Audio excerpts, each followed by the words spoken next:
Hello student, welcome to NCERT classes by Rakesh Temre sir. आज हम बात करेंगे बच्चों क्लास 12th एनसीईआरटी मैथमेटिक्स के chapter number 1 relation and function के एक्सरसाइज 1.3 के इंट्रोडक्शन की, जिसमें हम बात करने वाले हैं फलनों के संयोजन की, है ना।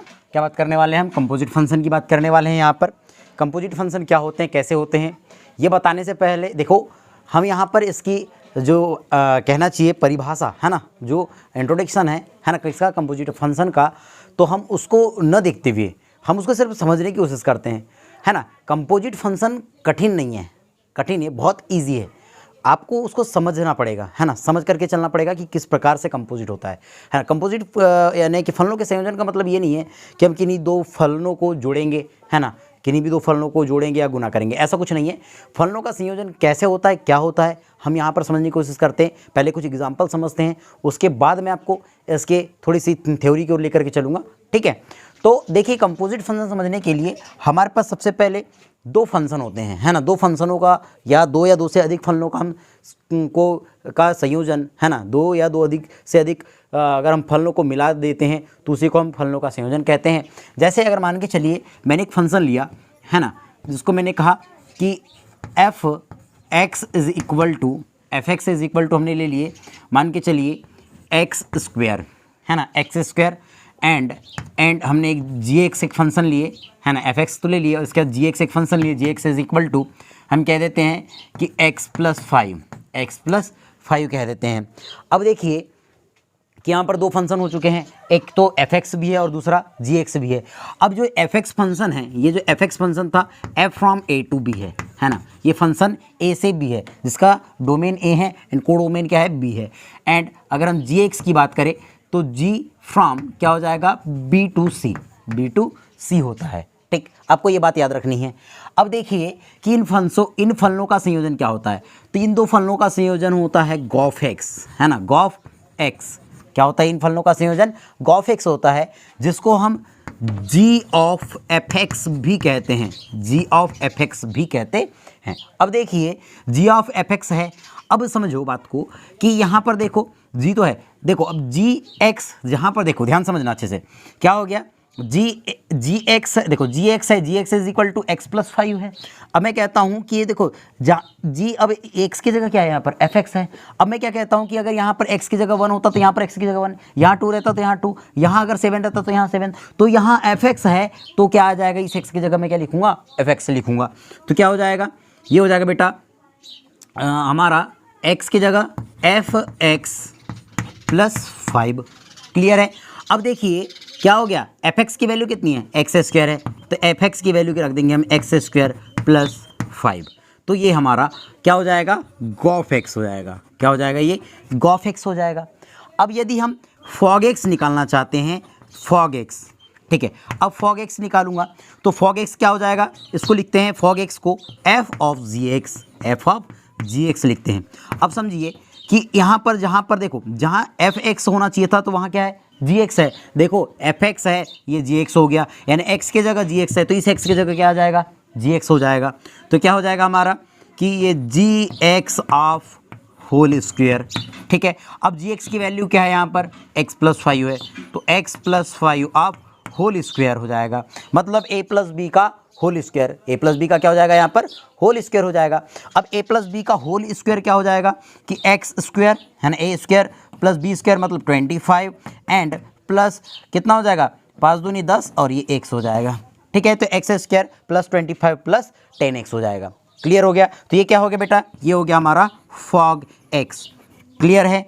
तो यहाँ पर हमने गॉफ एक्स भी बता दिया और फॉग एक्स भी बता दिए। तो बेटा एफ एक्स और जी एक्स का जो कंपोजिट फंक्शन निकला वो क्या निकल गया, फॉग एक्स जो एक्स स्क्वायर प्लस 5 है, और गॉफ एक्स ये क्या हो गया, गॉफ एक्स निकल गया और ये फॉग एक्स निकल गया। फॉग एक्स क्या निकला हमारा, फॉग एक्स निकल गया x square plus 25 plus 10x, clear है।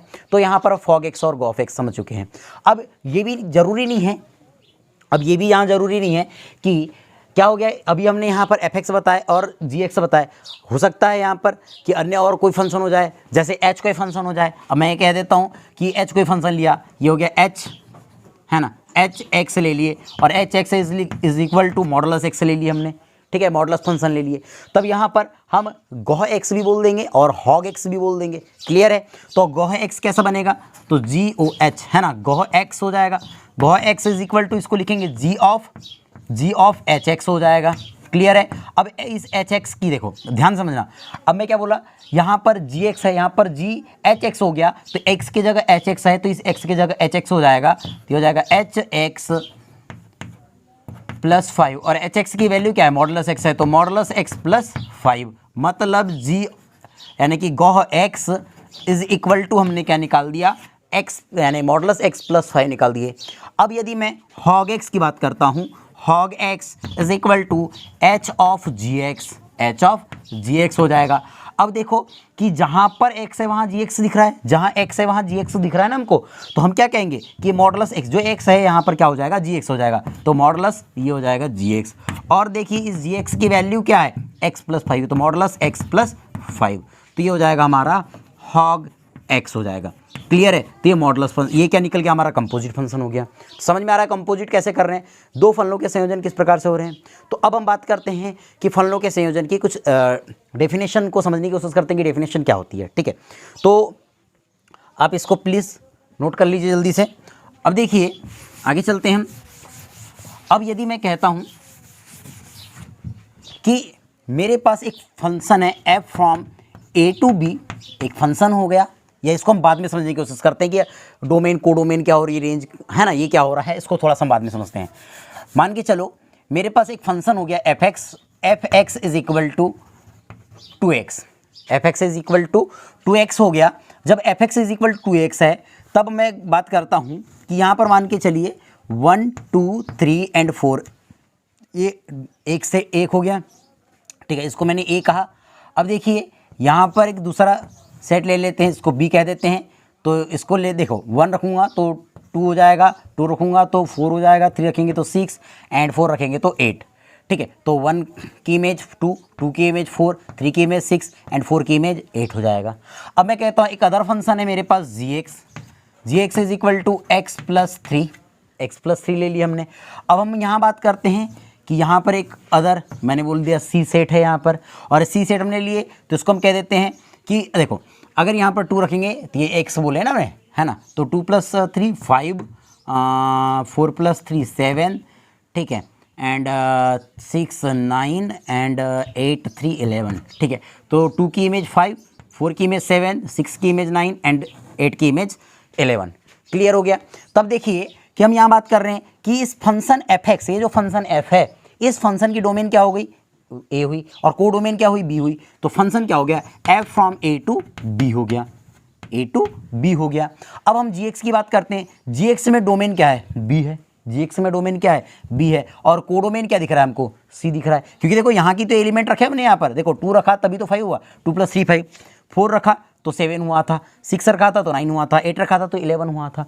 तो ये हमारा डोमेन हो गया, कोडोमेन हो गया, तो जी ऑफ क्या हो गया, बी टू सी हो गया। अब यहाँ पर इन दोनों का कंपोजिशन करते हैं, कंपोजिशन फंक्शन की बात करते हैं, तो देखते हैं सबसे पहले हम बात करते हैं गॉफ की, गॉफ एक्स की। तो गॉफ एक्स निकालना चाहते हैं, इनका दोनों का कंपोजिशन गॉफ कहलाता है। तो ये गॉफ कैसे होगा, तो गॉफ इज इक्वल टू, हम इसकी बात करेंगे, इसको लिख सकते हैं जी ऑफ, है ना, g of F x is equal to, अब समझिए ये तो देखो जी हो गया, एक्स की जगह क्या है, एक्स की जगह क्या एफ एक्स है, तो एक्स की जगह एफ एक्स आ जाएगा, तो एक्स की जगह यहाँ लिखेंगे f x plus 3, f x plus 3 is equal to, f x की वैल्यू देख लीजिए 2x है, तो हो जाएगा 2x प्लस 3, मतलब गॉफ एक्स हमने जो निकाला वो कितना हो गया, 2x प्लस 3 हो गया। तो ये गॉफ एक्स एक फंक्शन कहलाएगा, यहाँ पर देखो ना गॉफ एक फंक्शन कहलाएगा कि नहीं। तो अब देखो कैसे होगा, अब इसकी डोमेन और कोडोमेन की बात करते हैं। यदि मैं यहाँ पर अब देखो 1 रख करके देखता हूँ तो 2 1 जा 2, है ना, 1 2 एंड 3 5 हो जाएगा। ठीक है, तो 1 की इमेज क्या हो गई, 5 हो गई। अब मैं 2 रख देता हूँ तो 2 दूनी 4 और 3 7, तो 2 की इमेज 7 हो गई। फिर मैं 3 रख दिया, 3 दूनी 6 और 3 9 हो जाएगा। फिर यदि मैं 4 रख देता हूँ, 4 दूनी 8 और 3 11 हो जाएगा। तो मतलब ये जो गॉफ निकाले हमने, गॉफ फंक्शन निकाले, इस गॉफ की जो डोमेन हो गया वो ए हो गया एंड कोडोमेन क्या हो गया, बी, सॉरी कोडोमेन क्या निकला हमारा, देखो डोमेन तो ये हो गया, कोडोमेन क्या हो गया सी हो गया। तो जो एक गॉफ फंक्शन निकला इसकी डोमेन हमारे पास ए निकली और कोडोमेन क्या निकल गया, सी निकल गया। क्लियर है। अब देखो मैंने गॉफ की तो बात किया, अब यहाँ पर फॉग की भी बात करते हैं कि फॉग निकलता है कि नहीं, फॉग एक्स। तो fog x is equal to हम क्या लिखेंगे, एफ ऑफ जी एक्स लिखेंगे। फॉग एक्स बराबर क्या लिखेंगे, एफ ऑफ जी एक्स लिखेंगे। अब देखिए ये तो एफ ऑफ जी एक्स हो गया, तो मैं इसको देखो क्या करूँगा, ये देखो ये तो आएगा, देखो एफ और एक्स की जगह क्या है, जी एक्स है, देखो एक्स की जगह क्या है, जी एक्स है, तो ये 2 हो जाएगा और एक्स की जगह हम क्या लिख देंगे, जी एक्स लिख देंगे। और जी एक्स की वैल्यू कितनी है, जी एक्स की वैल्यू कितनी है हमारे पास, एक्स प्लस 3 है, तो हो जाएगा 2 इंटू एक्स प्लस 3। चलो मल्टीप्लाई करो तो हो जाएगा 2x प्लस 3। अब कितना निकाल दिया हमने, 2x प्लस 3 सॉरी 2 3 जा 6, 2 3 जा 6 से निकाल दिए। अब देखिए कि हम यहाँ पर अगर बात करते हैं कि कोई, अब ये क्या निकल गया, f of ji x, f of क्या निकल गया, जी एक्स निकल चुका है ये। अब जब एफ ऑफ जी एक्स निकल गया है, अब देखते हैं इसकी कोडोमेन और डोमेन देखते हैं। अब देखिए यहाँ पर अगर मैं डोमेन की बात करता हूँ तो देखो अगर 1 रखा है ना, 1 रख दिए यहाँ पर, अब यहाँ 2 रख के देखते हैं तो 2 दूनी 4 और 4 और 6 कितना हो जाएगा, 10। यहाँ तो दिख ही नहीं रहा है ना ऐसा कोई। तो भैया इसका तो जो फंक्शन गॉफ है इसकी हमको डोमेन तो बी दिख रही है, लेकिन कोडोमेन दिख रही है क्या, नहीं दिख रहा है, कोडोमेन तो है ही नहीं। मतलब हमारा जो गॉफ फंक्शन होगा ये एग्जिस्ट नहीं करता, मतलब gof function sorry fog function नहीं होगा, ये एग्जिस्ट नहीं करना है ना। फॉग गॉफ की बात नहीं कर रहे, गॉफ तो एग्जिस्ट कर रहा है, ठीक है, फॉग एग्जिस्ट नहीं कर रहा है, मतलब फॉग फंक्शन नहीं होगा, हमारे पास गॉफ फंक्शन होगा। यानी कि जो एफ और जी एक्स है ना, एफ फंक्शन एफ एक्स है और फंक्शन जी एक्स है, इनका कंपोजिशन क्या हो जाएगा, गॉफ एक्स होगा, लेकिन फॉग एक्स नहीं होगा। ये gof x sorry fog x नहीं होगा। ये समझ में आ गया आपको, तो please pause the video, note it down. देखिए तत्समक प्रतिचित्रण, जिसको हम क्या कहते हैं, आइडेंटिटी मैपिंग कहते हैं, ठीक है बच्चों। तो देखिए क्या कहता है, एक प्रतिचित्रण f from A to B तत्समक प्रतिचित्रण कहलाता है। देखो एक प्रतिचित्रण f from A to B तत्समक प्रतिचित्रण कहलाता है यदि A is equal to B हो जाए, यदि A is equal to B हो, मतलब कि जो डोमेन और कोडोमेन कैसे होते हैं, इक्वल हो जाते हैं। डोमेन और कोडोमेन क्या होंगे, इक्वल होंगे। एंड सेकंड कंडीशन क्या कहता है, f x is equal to x, f x is equal to क्या हो जाए, एक्स हो जाए। And for all x is belong to a. Clear है। क्या कहता है, यदि एफ ए पर एक तत्समक प्रतिचित्रण हो तो इसे सामान्यतः हम किससे रिप्रेजेंट करते हैं, आई ए से रिप्रेजेंट करते हैं। इसे सामान्यतः किससे रिप्रेजेंट करते हैं बेटा, आई ए से रिप्रेजेंट करते हैं। इंपॉर्टेंट है, जब मैं आपको क्या पढ़ाऊंगा, व्युत्क्रमणीय है ना नेक्स्ट पढ़ेंगे जो हम व्युत्क्रमणीय पढ़ेंगे, ठीक है, तो उसमें बहुत ज़्यादा काम आने वाला है, तो इसको आप याद रखिएगा अच्छे से। क्या कहा तत्समक प्रतिचित्रण में कि एक प्रतिचित्रण f from A to B तत्समक प्रतिचित्रण कहलाता है यदि A is equal to B हो जाए, मतलब डोमेन और कोडोमेन कैसे होंगे, इक्वल हो जाएंगे, और f x is equal to x हो, यानी कि अगर मैं 1 रखता हूँ तो 1 ही आ जाए, 2 रखता हूँ तो 2 ही आए, 3 रखता हूँ तो 3 आ जाए, अगर 100 रखूँगा तो 100 आ जाए। तो ऐसे प्रतिचित्रण को हम क्या कहते हैं, तत्समक प्रतिचित्रण कहते हैं, आइडेंटिटी मैपिंग कहते हैं। क्लियर है। और इसे हम क्या किससे रिप्रेजेंट करते हैं, आई ए से रिप्रेजेंट करते हैं। एक एग्जाम्पल देख लेते हैं।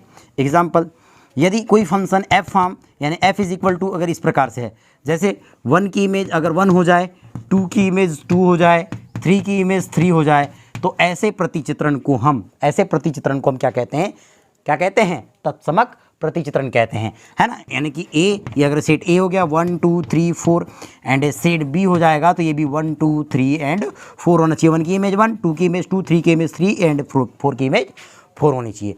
तो ऐसे प्रतिचित्रण को हम तत्समक प्रतिचित्रण कहते हैं। तो ये समझ में आ गया होगा आपको, please pause the video, note it down. देखते हैं कंपोजिशन फंक्शन, है ना, कंपोजिट फंक्शन पर एक एग्जाम्पल नंबर 15। मान लीजिए कि एफ फॉर्म 2 3 4 5 ये डोमेन हो गया एंड 3 4 5 9 ये डोमेन हो गया, है ना। एफ मान के चलो ये ए हो गया और ये बी हो गया, है ना, f form A to b, ठीक है। और जी फॉर्म ये बी टू सी हो गया मान के चलो, है ना। क्या दिया है, 3 4 5 9 एंड 7 11 15। दो फलन इस प्रकार है कि f2 is equal to 3, f3 is equal to 4, f4 is equal to, f5 is equal to 5। और क्या कहता है, g3 is equal to g4 is equal to 7 तथा g5 is equal to g9 is equal to 11। तो Gauff ज्ञात कीजिए। तो हमको गॉफ ज्ञात करना है। क्लियर है। तो देखिए अब कैसे ज्ञात करेंगे इसको। तो सबसे पहले मैं आपको तरीका बता देता हूँ क्या करना है। तरीका तो ईजी है, पर एक मैं थोड़ा सा इसको इजी वे में लेने की कोशिश करता हूँ। मान के चलिए सेट ए हो गया, ठीक है, ये सेट बी हो गया, और ये सेट सी हो गया। ठीक, ये 3 सेट हो गए। अब देखिए हमारे पास एक फंक्शन f है, ये f दे दिया गया है, ये फंक्शन f के लिए बात कर रहे हैं और ये g के लिए बात कर रहे हैं। क्लियर है, ये fx की बात कर रहे हैं और ये gx की बात कर रहे हैं, यहाँ पर आपको याद रखना है। ठीक, तो देखिए a के एलिमेंट क्या क्या मान रहा हूँ मैं, 2 3 4 एंड 5, एंड b के एलिमेंट 3 4 5 एंड 9। देखो b के एलिमेंट 3 4 5 एंड 9। c के एलिमेंट क्या है, 7 11 एंड 15 है। क्लियर, इतनी चीज़ हम ले चुके हैं। अब देखिए 2 की इमेज क्या कहता है यहाँ पर, अब क्या कहा, f2 इज इक्वल टू 3, तो f2 इज इक्वल टू 3, तो f की इमेज 2 की इमेज 3 हो गई, 3 की इमेज 4 दिख रही है हमारे पास, एंड 4 और 5 की इमेज क्या दिख रही है, 5 दिख रही है। 4 की इमेज भी 5 है एंड 5 की इमेज भी 5 है। क्लियर हो गया इतना। अब क्या कह रहा हूँ देखो नेक्स्ट, और g3 is equal to g4 is equal to 7। अब g3 एंड g4 की इमेज क्या है, 7 है, तो g3 और g4 की इमेज 7 हो गई, तथा g5 एंड g9 की इमेज क्या है, 11 है।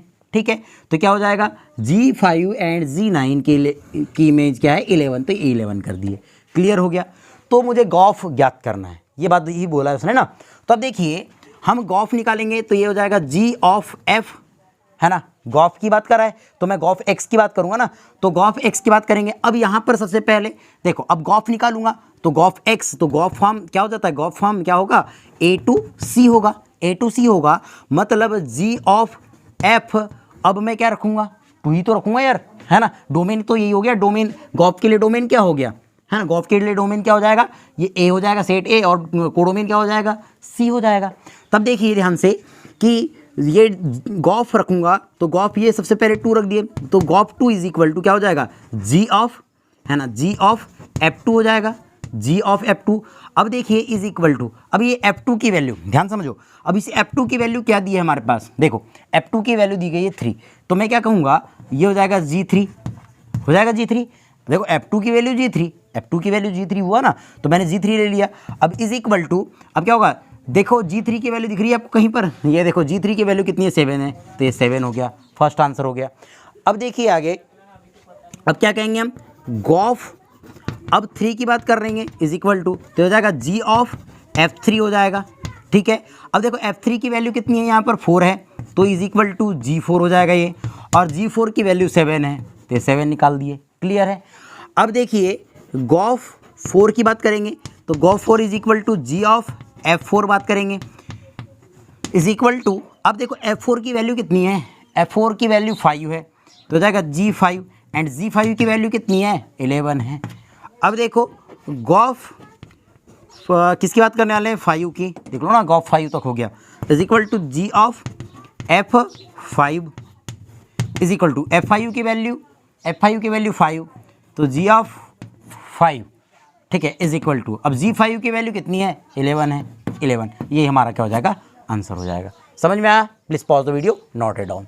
देखिए नेक्स्ट एग्जाम्पल, एग्जाम्पल नंबर 16, यदि f फॉर्म R2R तथा g फॉर्म R2R फलन क्रमशः fx और fx is equal to cos x तथा gx is equal to 3x square द्वारा परिभाषित है, तो फॉग और गॉफ, है ना, गॉफ और फॉग ज्ञात कीजिए, सिद्ध कीजिए कि gof is not equal to fog.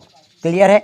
अब देखिए इसको समझते हैं हम अच्छे से, क्या कहा है, फंक्शन कैसे दिया है, एफ फॉर्म R2R, है ना, रियल नंबर से रियल नंबर, और जी फॉर्म R2R, दो फंक्शन है और दोनों के डोमेन और कोडोमेन क्या है, रियल नंबर है।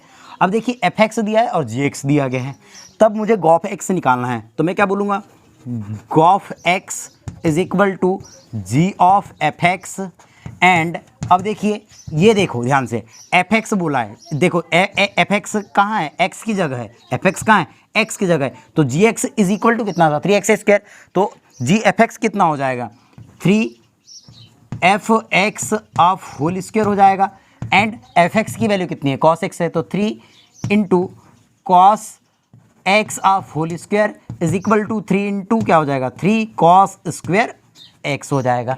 ठीक है, ये क्या निकाल लिया हमने, ये निकल गया गॉफ एक्स। क्लियर है, ये दे देते हैं इक्वेशन नंबर फर्स्ट।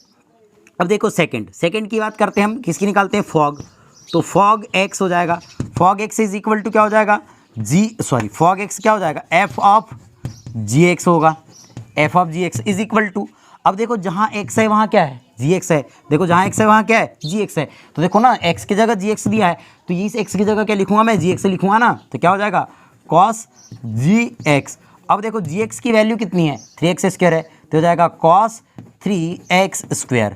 ये हो गया इक्वेशन नंबर सेकेंड। अब देखो ये किसकी वैल्यू आई, ये value I F fog x की आई थी, ठीक है। अब देखो इक्वेशन नंबर और इक्वेशन नंबर फर्स्ट और इक्वेशन नंबर सेकंड को देखेंगे तो देखिए क्या दोनों के राइट हैंड साइड इक्वल है, नहीं है, तो लेफ्ट हैंड साइड इक्वल होंगे क्या, नहीं, तो इसीलिए हम क्या कहेंगे इन इक्वेशन, है ना, इन इक्वेशन या हम कह सकते हैं समीकरण नंबर 1 व 2 से। अब समीकरण 1 और 2 से क्या हो जाएगा कि gof is not equal to क्या हो जाएगा फॉग, क्योंकि देखो ये दोनों इक्वल नहीं हो सकते, समीकरण 1 और 2 से देख लो, क्योंकि राइट हैंड साइड जब इक्वल नहीं है तो लेफ्ट हैंड साइड इक्वल होंगे ही नहीं, ठीक है। तो please pause the video, note it down. देखिए next question, question number 17, example number 17 है, यदि fx is equal to 3x + 4/5x - 7 द्वारा परिभाषित फलन f from r - 7/5 to r - 3/5 तथा fx is equal to 7x + 4/5x - 3, ठीक है, द्वारा परिभाषित फलन g from r - 3/5 to r - 7/5 द्वारा प्रदत्त है, ठीक है।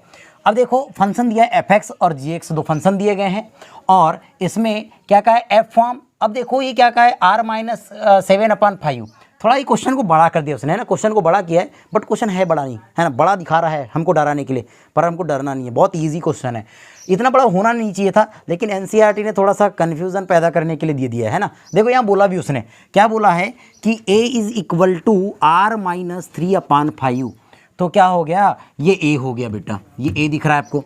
अब देखो and b is equal to r - 7/5 दिया गया है, तो ये b हो गया। तो f form b to a बोल सकता था, है ना, f form b to a बोल सकता था, और यहाँ पर g फॉर्म क्या बोल देता, a टू b बोल देता, ठीक है, द्वारा प्रदत्त है।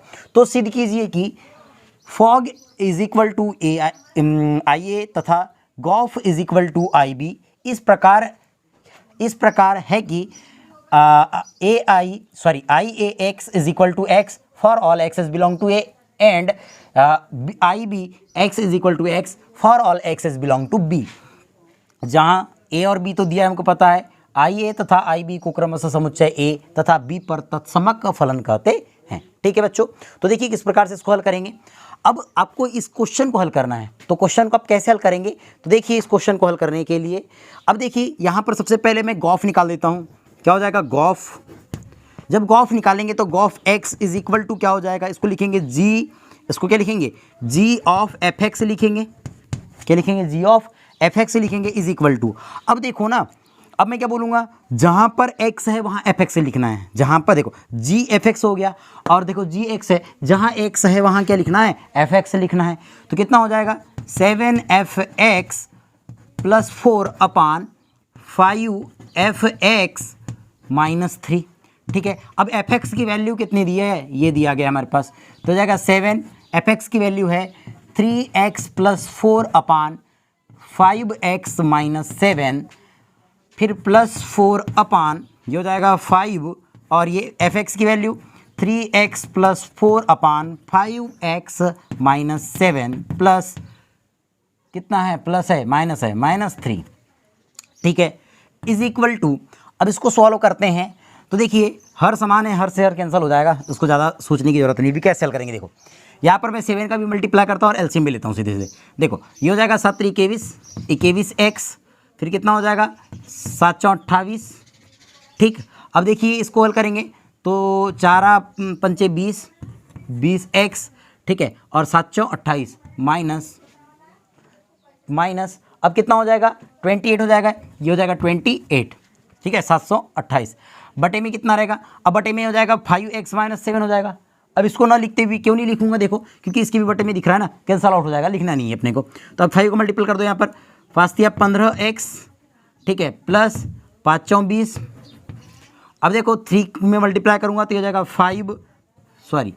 कितना हो जाएगा -5 है ना, 15x, और ये कितना होगा माइनस प्लस 21, ठीक है, 21 हो जाएगा। अब जब इसको सॉल्व करोगे तो इज इक्वल टू ठीक है। अब क्या होगा, जब इक्वल वाली बात कर ली हमने यहाँ पर, तो क्या टर्म होगी। अब टर्म की बात करते हैं तो देखिए ये हो जाएगा 21 है ना यहाँ पर, ठीक है। अब 21 है, यहाँ नहीं लिखते, इधर दिखेगा नहीं, यहाँ पर देख देते हैं, ठीक है इसको। तो कितना हो जाएगा, ये 21 एंड 20 तो कितना हो जाएगा 41x, ठीक है। ये 28 से 28 कैंसिल हो गया, ठीक। अब देखिए ये 15x से 15x कैंसिल, और ये 20 और ये 21, तो कितना हो जाएगा ये 41 से 41 कैंसिल आउट, तो इज इक्वल टू x। तो हमारा क्या निकल चुका है, gof x is equal to कितना निकल गया, x निकल गया। अब देखिए इसी प्रकार से हम निकालेंगे, इसी प्रकार हम क्या देख सकते हैं, इसी प्रकार हम बात कर लेते हैं फॉग x की, है ना। Fog x is equal to ये हो जाएगा f of ji x is equal to, अब देखो जहाँ x है, देखो जहाँ x है वहाँ जी एक्स दिख रहा है, तो हम जहाँ x है वहाँ जी एक्स लिखेंगे, तो हो जाएगा 3gx plus 4/5 gx minus 7 is equal to, चलो gx की वैल्यू कितनी रख देते हैं यहाँ पर, तो हो जाएगा 3 into 7x plus 4/5x minus 3 अपान, ये हो जाएगा 5 into 7x plus 4/5x minus 3, और देखिए प्लस 4 था तो प्लस 4 और ये माइनस 7, ठीक। अब देखिए इसको हल करेंगे आगे, तो इज इक्वल टू क्या होगा, 3 का मल्टीपल करो और इसको एलसीएम में ले लो, तो हो जाएगा 7×21 x प्लस 3×12, ठीक है। अब इसको हल करेंगे तो 5×20 प्लस 20x और कितना हो जाएगा -12 अपान, अब इसको नहीं लिखूंगा क्योंकि कैंसल आउट हो जाएगा, तो कितना होगा 5 को मल्टीप्लाई करूँगा तो 7×5 = 35 x धन ये हो जाएगा 20, उसको हल करेंगे तो 7×5 = 35x और ये 7×3 = 21, ठीक है। इससे ये कैंसल आउट हो गया, ठीक है। इससे नहीं, ये नहीं कटेगा ना, 12 से 12 कैंसल आउट हो गया, तो इज इक्वल टू, अब बचा क्या हमारे पास, इज इक्वल टू, अब क्या बचेगा हमारे पास, ये हो जाएगा बेटा 21x और 20x, तो 41x अपान क्या हो जाएगा अब ये 41 से 41 कैंसिल, तो इज इक्वल टू क्या हो गया x। तो दोनों की वैल्यू क्या निकल गई, x निकल गई। तब हम क्या बोलेंगे, अब क्या बोला उसने, इस प्रकार क्या बोला था, fog is equal to I ए होना चाहिए, तो क्या हो जाएगा यहाँ पर फॉग, है ना, fog is equal to I ए होगा। क्यों आई ए होगा, देखो यहाँ पर जो x है, फॉग x है, अब ये जो फॉग x दिख रहा है आपको, तो इसका डोमेन क्या है ना, ये देखो ना, जो जी एक्स दिख रहा है आपको, जी एक्स जो फंक्शन है इसका डोमेन क्या है, देखो जी एक्स का डोमेन क्या है, यहाँ पर जी फंक्शन का डोमेन ए है, इसलिए आई ए लिखा। उसके बाद अगर मैं गॉफ की बात करूँ, गॉफ एक्स की, तो गॉफ एक्स इस फंक्शन एफ का जो डोमेन है वो क्या है, बी है, इसी के लिए क्या लिखेंगे हम, आई बी लिखेंगे, और ये प्रूव हो चुका है। तो please pause the video, note it down. देखिए एग्जाम्पल नंबर 18 क्या कहता है, सिद्ध कीजिए कि यदि F form A to B तथा G from B to C एक ही है तो गॉफ ए टू सी भी एक ही होगा। तो आप हल में क्या कैसे लिखेंगे कि g of x1 is equal to g of x2, ठीक है। अब देखिए g of x1 is equal to g of x2, तो आप इसको ऐसे लिखेंगे g of fx1 is equal to g of fx2, ठीक है। अब देखिए इसको आप क्या लिखेंगे, fx1 is equal to fx2, क्योंकि यहाँ क्या हो जाएगा, क्योंकि आप क्या लिखेंगे, क्योंकि g कैसा है, g एक ही है, g एक ही है। क्या बोला था उसने, g कैसा है, एक ही है। अगर g एक ही है तो क्या होगा कि यहाँ पर जो x की वैल्यू होगी वो इक्वल हो जाएगी, ये मैंने एक पे बताया था आपको, ठीक है। अब देखिए, अब क्या बोला था कि f भी एक ही है, इसलिए x1 is equal to x2, क्योंकि यहाँ क्या लिखेंगे, f कैसा है, एक ही है, f एक ही है। अब देखिए जब x1 और x2 दोनों इक्वल हो जाते हैं तो क्या हो जाएगा, दिया गया फंक्शन भी कैसा हो जाता है, एक ही हो जाता है। मतलब हम क्या कहेंगे, गॉफ x भी कैसा हो जाएगा, एक ही होगा, एक ही होगा। क्लियर। तो pause the video, note it down. Hello student, देखते हैं हम क्या दिया गया, प्रतिलोम या व्युत्क्रमणीय प्रतिचित्रण है हमारे पास, इसको हम प्रतिलोम या व्युत्क्रमणीय प्रतिलोम कहते हैं। प्रतिचित्रण कहते हैं। तो देखिए क्या कहता है, फलन f from x to y व्युत्क्रमणीय कहलाता है यदि एक फलन g from y to x का अस्तित्व इस प्रकार है कि Gauff x is equal to i x तथा fog x is equal to i y है। ठीक है, फलन g को f का प्रतिलोम कहते हैं, इसे f इनवर्स से व्यक्त करते हैं।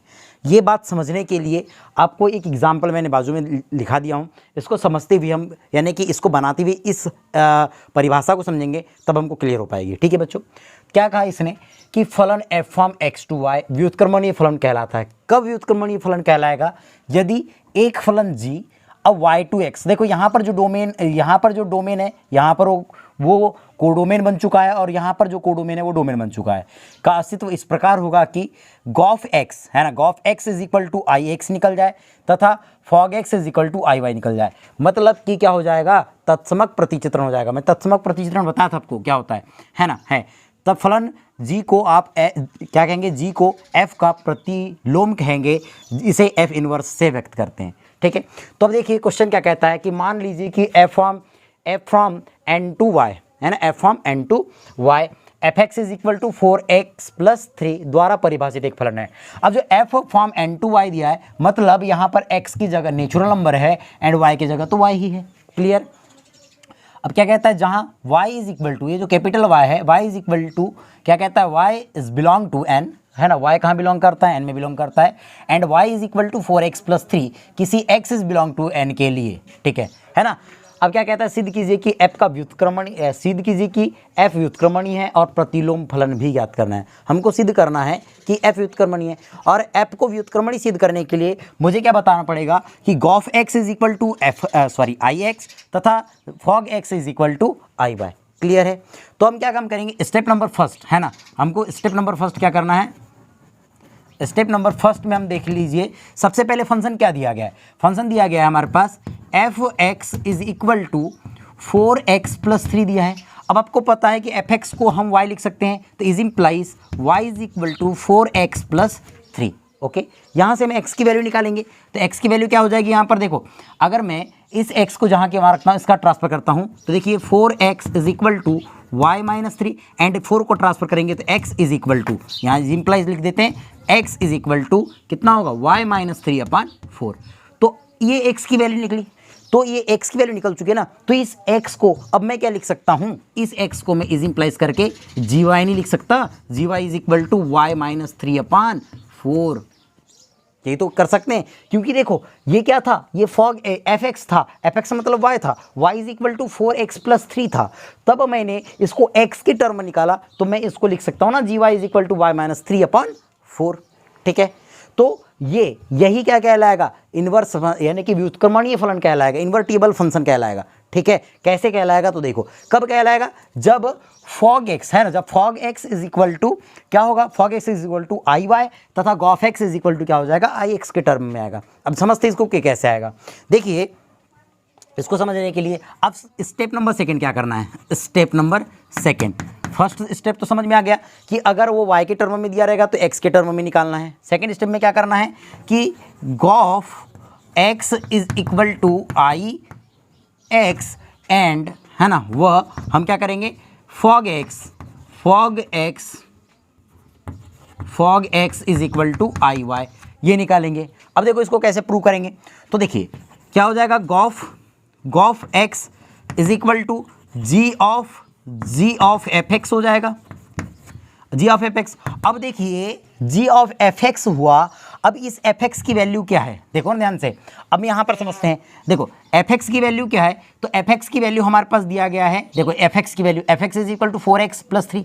अब देखो जी एफ एक्स हो गया, जहाँ पर x है, देखो जहाँ पर, अब मैं क्या बोल रहा हूँ कि देखो जहाँ पर y है वहाँ पर क्या आ गया, एफ एक्स आ गया, तो जहाँ पर y होगा वहाँ पर मैं एफ एक्स लिखूँगा, तो कितना हो जाएगा, ये हो जाएगा F X minus 3 upon 4 is equal to, अब एफ एक्स की वैल्यू कितनी है, तो यह है 4x माइनस प्लस 3 अपॉन 4। देखो ये कैंसिल हो गया, ये इससे कैंसिल हो गया, तो बचा कितना मेरे पास, x बच गया, x बचा ना यहाँ पर, तो x बच गया, तो मैं इसको क्या कहूँगा कि गॉफ, अब देखो x, अब मैंने गॉफ x का, इसका डोमेन क्या है, इसका डोमेन नेचुरल नंबर मतलब क्या है, x है, तो मैं इसको क्या बोलूँगा, आई एक्स, उसको मैं क्या बोलूँगा आई एक्स। अब मैं फॉग एक्स की बात करता हूँ, f of x is equal to F of ji x हो जाएगा। अब एफ ऑफ जी एक्स होगा तो इज इक्वल टू, जहाँ पर देखो एफ जी एक्स हो गया, एफ ऑफ जी एक्स हो गया, तो देखो जहाँ पर एक्स है वहाँ जी एक्स है, तो जहाँ पर एक्स होगा वहाँ पर जी एक्स होगा। अब ये एक्स है तो इसको भी वाई मान के चलना चाहिए मुझे, है ना, ये क्या मान के चलना चाहिए, वाई मान के चलना चाहिए, क्योंकि वाई के लिए टर्म है ना, तो वाई के लिए टर्म हो जाएगी। ठीक है, तो अब ध्यान से देखिए जी वाई, ठीक, तो अब ध्यान से देखिए क्या हो जाएगा कि एफ जी वाई, तो अब जहाँ पर एक्स है वहाँ पर जी वाई रखना है, तो 4 ये हो जाएगा हमारे पास जी वाई प्लस 3। अब देखो जी वाई की वैल्यू ये रहे, तो चलो यहाँ वैल्यू रख दो, तो इज इम्प्लाइज क्या हो जाएगा 4, वाई की वैल्यू कितनी, जी वाई की वैल्यू कितनी है, ये हो जाएगा बेटा वाई माइनस 3/4, है ना, वाई माइनस 3/4, यही तो टर्म है, और ये प्लस 3 था तो प्लस 3। अब देखो 4 से 4 कैंसिल, तो ये हो गया वाई माइनस 3 प्लस 3, तो 3 से 3 कैंसिल, तो बचा कितना वाई, तो इज इक्वल टू कितना हो गया वाई हो गया हमारे पास। जब ये वाई हुआ मतलब मैं क्या बोलूँगा, f of x is equal to I Y ही तो कहूँगा, क्योंकि ये जो जी है इसका डोमेन क्या है, देखो जो फंक्शन डी जी होगा, अब जी होगा, पहले तो देखो n2y था मतलब x2y है, तो y2x होगा कि नहीं, मतलब y2n होगा कि नहीं, तो क्या हो जाएगा कि हम इसको लिखेंगे g y is equal to I y. Clear, जब ये दोनों कैसा हो गया, देखो यहाँ पर हमें सिद्ध कर चुके हैं कि f एक व्युत्क्रमणीय फंक्शन है, अतः f क्या है, एक व्युत्क्रमणीय फंक्शन हो गया। इतनी बात क्लियर हुई। अब मुझे बात करना है कि प्रतिलोम फलन भी ज्ञात करना है, तो प्रतिलोम फलन है तो क्या मैं इस g y is equal to y minus 3/4 को क्या मैं g x is equal to x minus 3/4 नहीं लिख सकता, क्या लिख सकता हूँ, g x is equal to x minus 3/4 लिख सकता हूँ। इसी को मैं इसका इसका जो इन्वर्स हो जाएगा व्युत्क्रम प्रतिलोम हो जाएगा, प्रतिलोम क्या होगा, प्रतिलोम हो जाएगा बेटा हमारा, प्रतिलोम कैसे निकलेगा, तो प्रतिलोम को हम क्या बोलते हैं, एफ इनवर्स कहते हैं, तो एफ इनवर्स बोल देंगे, एफ इनवर्स, इसी का प्रतिलोम क्या होता है एफ इनवर्स। तो आप क्या कह सकते हैं, F inverse is equal to x minus 3/4, क्योंकि वही तो टर्म है, तो कितना हो जाएगा 4 हो जाएगा, और यही हमारा क्या होगा आंसर होगा। तो please pause the video, note it down. देखिए यहाँ पर 2 प्रमेय हैं। प्रमेय नंबर 1, यदि f from x to y and g from y to z तथा h from z to s 3 फलन है तो क्या है, h of g of f is equal to h of g of क्या है f है। यदि आप क्या करते हैं कि पहले g और f का कंपोजिशन निकालते हैं तथा फिर बाद में h के साथ कंपोजिशन करते हैं, तो क्या हो जाएगा, वो किसके इक्वल होगा, g, और आप h का पहले कंपोजिशन कर दीजिए और उसके बाद इन दोनों का कंपोजिशन f के साथ कर दीजिए, तो दोनों का कंपोजिशन कैसा हो जाता है, इक्वल होता है। ठीक है, उसके देखिए प्रमेय नंबर 2 क्या कहता है कि मान लीजिए कि f from x to y तथा g from y to z 2 व्युत्क्रमणीय फलन हैं, तो g ऑफ यानी कि गॉफ भी व्युत्क्रमणीय फलन होगा, तथा क्या होगा कि अगर f और g 2 व्युत्क्रमणीय फलन होते हैं तो क्या हो जाएगा, गॉफ भी व्युत्क्रमणीय फलन होगा, तथा क्या हो जाता है, g of inverse equal to F inverse of G inverse. आपको ये 2 प्रमेय याद रखना है, तो please pause the video, note it down.